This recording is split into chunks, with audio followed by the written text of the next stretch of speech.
Bonjour à tous, je vais vous faire une vidéo du cours du chapitre 2, donc le nouveau chapitre, la dynamique de la lithosphère, ainsi qu'une brève correction de l'activité 3. Alors dans ce chapitre, nous allons voir la tectonique des plaques, c'est-à-dire le mouvement des plaques lithosphériques. Alors tout d'abord, qu'est-ce qu'une plaque lithosphérique ? Souvenez-vous, dans le premier chapitre, la partie grand 2, vous avez vu la structure interne de notre planète. Si on s'intéresse à la partie superficielle de cette planète, eh bien, nous avons différentes couches. En surface, on a la croûte qui peut être continentale ou océanique. Et cette croûte est séparée du manteau lithosphérique, c'est-à-dire le manteau rigide, par la discontinuité du mot, souvenez-vous. Donc, nous avons cet ensemble croûte, manteau lithosphérique rigide, qui constitue ce que l'on appelle les plaques lithosphériques. Ce sont donc ces plaques qui vont se déplacer à la surface du globe. Alors, pour pouvoir se déplacer, le globe étant solide, il nous faut bien il nous faut bien une enveloppe déformable. Cette enveloppe déformable, c'est l'asténosphère, c'est-à-dire l'enveloppe qui est située juste en dessous du manteau lithosphérique. Donc, si on repart de la surface, on a la croûte terrestre. Ensuite, nous avons le moho. Ensuite, on va rentrer dans le manteau qui est rigide, le manteau lithosphérique. L'ensemble croûte-manteau lithosphérique constitue la lithosphère, c'est-à-dire les plaques tectoniques. Et ensuite, en dessous, nous avons l'asténosphère, qui est également du manteau, mais un manteau avec une particularité, qui est notamment mise en évidence par la LVZ, rappelez-vous, la zone de ralentissement des ondes sismiques. En fait, cette asténosphère, c'est du manteau qu'on qualifie de ductile, c'est-à-dire solide mais déformable, un peu à l'image d'une pâte à modeler. Et donc, il va permettre le déplacement des plaques tectoniques en surface. Alors, en guise de petite introduction, sachez que cette idée de déplacement des plaques lithosphériques, c'est quelque chose d'assez nouveau. En effet, ce n'est qu'en 1960 que la théorie de la tectonique des plaques a été acceptée par la totalité de la communauté géologique. Donc c'est quelque chose d'assez tardif. Le père fondateur de cette théorie, c'est Alfred Wegener, qui s'est battu tout au long de sa vie pour faire accepter l'idée d'un mouvement des plaques. Alors pourquoi cette idée de mouvement a été si compliquée à faire admettre ? Eh bien, en fait, dans le passé, l'essentiel de la science était faite par des religieux. Quelle que soit la religion, toute religion confondue, eh bien, c'est un dieu ou des dieux qui ont créé la Terre.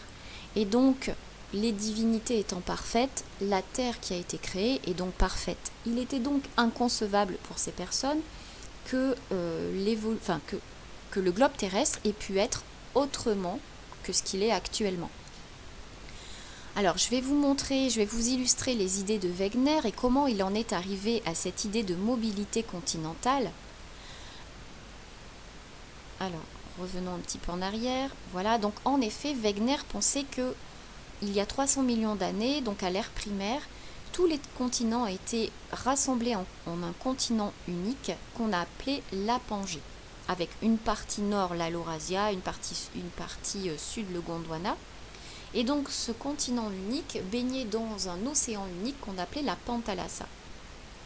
Pour arriver à ce modèle, Wegener a fait de nombreux voyages à travers le monde et a relevé de nombreux indices, aussi bien des indices paléontologiques que géologiques que paléoclimatiques. En effet, il a relevé à la surface des continents un certain nombre de fossiles, des fossiles continentaux, donc des animaux ou des végétaux qui ont des exigences climatiques particulières, des milieux de vie particuliers. Et donc, il ne peut expliquer leur présence sur des continents qui sont maintenant éloignés que par une origine commune, c'est-à-dire une position commune, une aire géographique commune. Donc, pour lui, la présence de ces fossiles animaux ou végétaux sur des continents maintenant éloignés ne peut s'expliquer que par un rassemblement passé des continents, qui regroupait justement ces continents dans des zones géographiques bien particulières, compatibles avec les exigences de vie de ces espèces. Il a également utilisé des arguments paléoclimatiques. Donc vous avez notamment ici l'emplacement d'anciens glaciers. Donc ces glaciers, il est évident qu'actuellement, toute l'Afrique du Sud ne peut pas être recouverte par un glacier, ni même toute cette partie de l'Amérique du Sud, ni la totalité de l'Inde, ni la moitié de l'Australie. Donc pour expliquer ces traces d'anciens glaciers qu'on observe sur ces continents, eh bien tout simplement il les explique par une position différente des continents à l'époque où les glaciers se sont formés. Alors revenons maintenant à notre chapitre. Donc dans la première partie de ce chapitre, nous allons caractériser la mobilité des continents. Donc la mobilité horizontale, c'est-à-dire à la surface du globe. Et donc dans la première activité, donc l'activité 3, il va s'agir de mettre en évidence, d'identifier des indices plutôt qui mettent en évidence les limites de plaques et bien caractériser ces limites de plaques en fonction des mouvements qui y sont associés. Alors dans l'activité 3, vous allez donc découvrir ces limites de plaques et découvrir les indices qui mettent en évidence les différents types de mouvements qu'on peut observer au niveau de ces limites. Alors cette activité 3, pour la réaliser, vous avez besoin de votre manuel, page 140-141, ainsi que de l'application Tectoglobe 3D. Vous avez donc le lien ici. Alors je prends l'activité. Voilà. Alors notre globe terrestre est découpé en plaques tectoniques, c'est ce que je viens d'expliquer. Et donc, si on regarde les différentes frontières que l'on observe entre deux plaques, eh bien, en fait, il y a deux types de mouvements qui vont être majoritaires. Alors, en réalité, il existe trois types de mouvements, mais on en a deux majoritaires et on va s'intéresser à ces deux-là. Avec le document 4 de votre manuel, eh bien, vous allez devoir vous approprier la terminologie qu'on emploie, le vocabulaire qu'on emploie pour caractériser les mouvements au niveau de ces limites de plaques. On va en effet définir des mouvements qui sont soit convergents, soit divergents. Donc il va falloir savoir que se passe-t-il au niveau des frontières dites convergentes, au niveau des frontières dites divergentes, et puis quel type de topographie, rappelez-vous la topographie c'est le relief de la surface terrestre qu'on a mis en évidence dans l'activité 1, donc quelle topographie est associée à quel type de frontière. Alors, je reviens à nouveau sur mon diaporama. Voilà, donc vous avez ici le document 4, page 141. Alors, tout d'abord, premier type de frontière, donc vous avez ici, vous voyez, les frontières convergentes et les frontières divergentes. Alors, par exemple, si je me place à cet endroit-là, rappelez-vous, c'est la dorsale qu'il y a entre l'océan, enfin la dorsale en plein milieu de l'océan Atlantique, entre la plaque nord-américaine et la plaque eurasienne. Eh bien, au niveau des dorsales océaniques, vous les voyez également ici, eh bien, on voit que les plaques s'écartent. Donc, une frontière divergente, ce sont des plaques qui s'écartent. Quelle est En fait, à quelle topographie est-ce que c'est associé?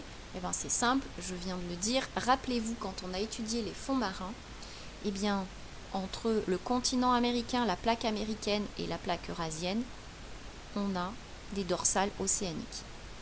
Voilà, donc les mouvements de divergence, en fait, ce sont des plaques qui s'écartent. Et les plaques qui s'écartent sont matérialisées à la surface du globe par des dorsales océaniques. Donc nous nous éloignons du continent américain régulièrement au cours du temps. Vous calculerez d'ailleurs la vitesse dans la partie grand B de l'activité.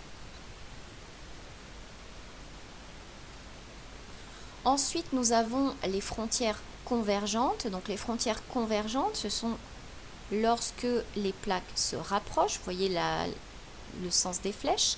Donc les plaques qui se rapprochent, on a ici une frontière convergente, par exemple. Ici, on a également une frontière convergente, la plaque Nazca qui vient affronter la plaque sud-américaine. Mais on a également des frontières convergentes ici, on en a également ici. Alors, à quelle type de relief topographique est-ce que ça correspond. Si on revient pareil au document qu'on avait étudié dans l'activité 1, eh bien les frontières convergentes, alors attendez, je vais revenir juste au précédent, voilà. Si on regarde ce qui se passe ici le long de la côte sud-américaine, eh bien ici, souvenez-vous, on avait une fosse océanique. Quand vous avez fait la coupe topographique, on avait mis en évidence cette fosse. Donc les fosses océaniques sont des zones où on va avoir deux plaques qui vont l'une vers l'autre. En fait, en géologie, on appelle ça une zone de subduction. Vous avez la plaque Nazca, ici, la plaque Nazca qui va venir passer sous la plaque sud-américaine. Autre type de frontières convergentes, eh bien nous avons par exemple les chaînes de montagnes, avec la chaîne himalayenne ici. Alors ensuite, quels sont les marqueurs sismiques et thermiques associés à ces deux types de frontières? Alors je reviens à mon activité 3. Donc là, vous voyez, je viens de faire la correction des questions 1 et 2. Maintenant, pour la dernière question, vous allez avoir besoin de l'application Tectoglobe 3D. Je vous fais afficher les limites de plaques, ce que l'on appelle le flux géothermique. C'est donc la chaleur interne de la Terre qui va se dissiper à la surface. Donc ce flux géothermique, c'est l'énergie qui vient du centre de la Terre, l'énergie thermique qui vient du centre de la Terre et qu'on enregistre à la surface, au niveau de la croûte terrestre. Donc on affiche ce flux géothermique, on affiche les limites des plaques et on affiche les séismes. Et donc à partir de ça, vous allez devoir caractériser la nature convergente ou divergente des frontières de plaques. En gros, vous allez devoir décrire les séismes au niveau des frontières divergentes et convergentes. Donc, on va les décrire par leur abondance, leur répartition en fonction de la profondeur, par exemple. C'est là que je vous propose de réaliser des coupes. Et puis, vous allez également décrire le flux géothermique, c'est-à-dire est-ce qu'il est élevé, est-ce qu'il est plutôt faible. Pour faciliter le travail, je vais vous imposer des limites de plaques. Donc deux types de limites de plaques, une limite divergente, une limite convergente. Alors, on va passer sur cette application. Donc là, vous voyez, j'ai déjà fait apparaître les limites de plaques. Donc, souvenez-vous, la dorsale océanique ici, eh bien, les dorsales océaniques, ce sont des frontières divergentes. J'ai mes plaques ici qui s'éloignent de part et d'autre de la dorsale. Et puis ici, j'ai ma frontière convergente entre la plaque Nazca et sud-américaine. Donc la plaque Nazca qui se déplace dans ce sens-là et la plaque sud-américaine dans ce sens-là, avec ici une zone de subduction. Alors, si maintenant je fais afficher les séismes, donc vous voyez effectivement que les séismes se trouvent aux frontières des plaques, sur la dorsale et au niveau ici de ma fosse océanique. Si je compare ces séismes, je vois qu'ils sont beaucoup plus denses au niveau des zones de convergence qu'au niveau des zones de divergence. Donc j'ai déjà une différence au niveau de la densité des séismes. Si maintenant je veux caractériser la répartition de ces séismes, leur profondeur, eh bien par exemple, je peux réaliser une coupe. Donc dans Action, je vais tracer une coupe.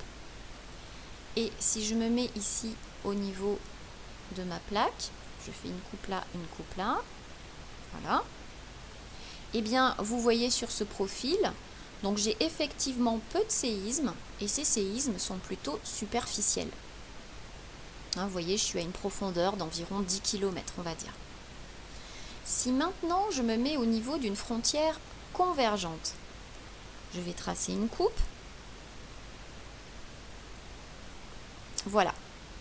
Donc, vous avez ici Vous voyez là, quand je clique, j'ai une croix et puis cette croix s'affiche également sur mon globe terrestre. Donc là, je suis au niveau de la fosse océanique, j'ai le creux de la fosse. Et vous voyez que les séismes, alors déjà, sont très importants. Il y a beaucoup de séismes, que ces séismes sont répartis selon un plan incliné. Donc en effet, ce plan incliné traduit le plongement de la plaque Nazca qui est ici. Il plonge au niveau de la fosse sous la plaque sud-américaine. Et forcément, comme on a une plaque rigide qui plonge sous une autre plaque rigide, ça crée des frottements et ces frottements sont à l'origine des séismes. Donc, ces séismes vont matérialiser en fait le plan avec lequel plonge la plaque Nazca sous la plaque sud-américaine. Donc, pour résumer, les frontières divergentes, j'ai des séismes qui sont plutôt superficiels et avec une faible importance, c'est-à-dire qu'ils sont plutôt, il y en a moins que dans les zones de convergence, donc j'ai moins de séismes qui sont davantage superficiels, tandis que au niveau des frontières convergentes, j'ai beaucoup de séismes répartis selon un plan particulier. Ce plan, vous pouvez également l'observer sur le document 2, page 140 de votre manuel, et plan qui matérialise la plongée d'une plaque sous l'autre.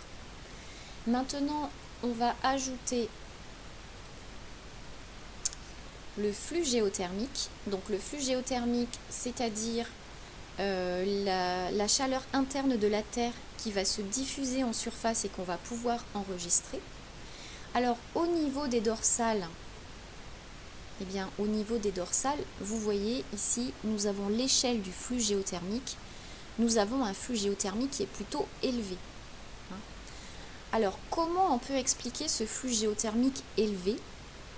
Eh bien, souvenez-vous, dans le TP sur les roches que nous avons fait, le plancher océanique est composé de roches magmatiques. Donc, qui dit magma dit forcément une arrivée de lave en profondeur.